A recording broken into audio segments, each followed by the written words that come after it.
Hello student, welcome to my channel math with Ujala. आज हम बात कर रहे हैं क्लास 10 के चैप्टर 4 क्वाड्रेटिक इक्वेशन है ये कि एक्सरसाइज 4.2 के क्वेश्चन नंबर इस फिफ्थ की, मतलब क्वेश्चन नंबर 1 है और इसका पार्ट क्या है, फिफ्थ है। तो ये क्या दे रखा है कि find the roots of the following the quadratic equation by the factorization. तो क्वाड्रेटिक इक्वेशन दे रखी है और हमें क्या करना है, उसमें फाइंड रूट्स करना है। तो फाइंड रूट्स करने के लिए हमें क्या करना पड़ेगा, मिडिल टर्म स्प्लिट करना पड़ेगा। हमने देखा हमारा क्या है, देखो ये कैसे होता है, ए एक्स स्क्वायर माइनस या प्लस कोई भी साइन हो सकता है, ये बी एक्स हो जाता है और ये जो कांस्टेंट वैल्यू होती है ये सी होती है, इज इक्वल्स टू 0। तो ए की सी से मल्टीप्लाई करते हैं और बी लाते हैं। तो हमारा ए यहाँ पर क्या है, ए का एक्स स्क्वायर का कोफिशिएंट ए, तो यहाँ पर क्या है 100 की 1 से मल्टीप्लाई करेंगे तो क्या आएगा, 100 ही आएगा। और इसके हम फैक्टर कर लेंगे। फैक्टर थोड़े से, क्योंकि मिडिल टर्म स्प्लिट में जो सी बी की जगह पर है वो 20 है, तो मुझे लग रहा है कि अगर मैं 10 इंटू मैं 10 भी कर दूंगी तो हमारा 10 प्लस में 10 क्या हो जाएगा, 20 हो जाएगा। और अगर ये नहीं होता तो फैक्टर निकाल के हमें देखने होते हैं और फिर हमें उसको प्लस या माइनस में करना होता है और फिर ये मिडिल यहाँ पर जो हमारा सेंटर वाला नंबर है उसको लेकर आना होता है।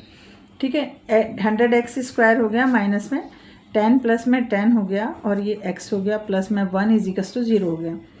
100x स्क्वायर माइनस मल्टीप्लाई करो 10x हो गया, माइनस से अंदर का साइन बदला, 10x हो गया और प्लस में 1 इज इक्वल्स टू 0।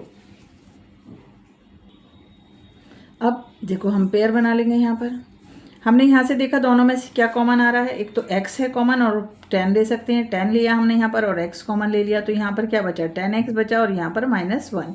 माइनस यहाँ पर हमने देखा दोनों में कुछ भी कॉमन नहीं था, ना ही कांस्टेंट वैल्यू ना वेरिएबल, तो हमने यहाँ 1 ले लिया और 10x और इस माइनस से अंदर का साइन चेंज हो गया, 1 हो गया इज इक्वल्स टू 0।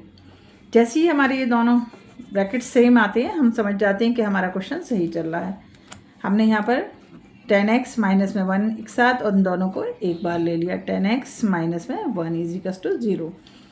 अब हमें क्योंकि ज़ीरोज़ निकालने हैं, रूट्स उसने बोला है कि फाइंड द रूट्स, तो 10x minus 1 is equals to 0 के बराबर करा। ऐसे ही यहाँ पर 10x minus 1 is equals to 0 करा और 10x इज इक्वल्स टू में 1 आ गया और x इज इक्वल्स टू 1/10 आ गया। ऐसे ही यहाँ पर 10x इज इक्वल्स टू में 1 आ गया और x इज इक्वल्स टू में 1/10 आ गया।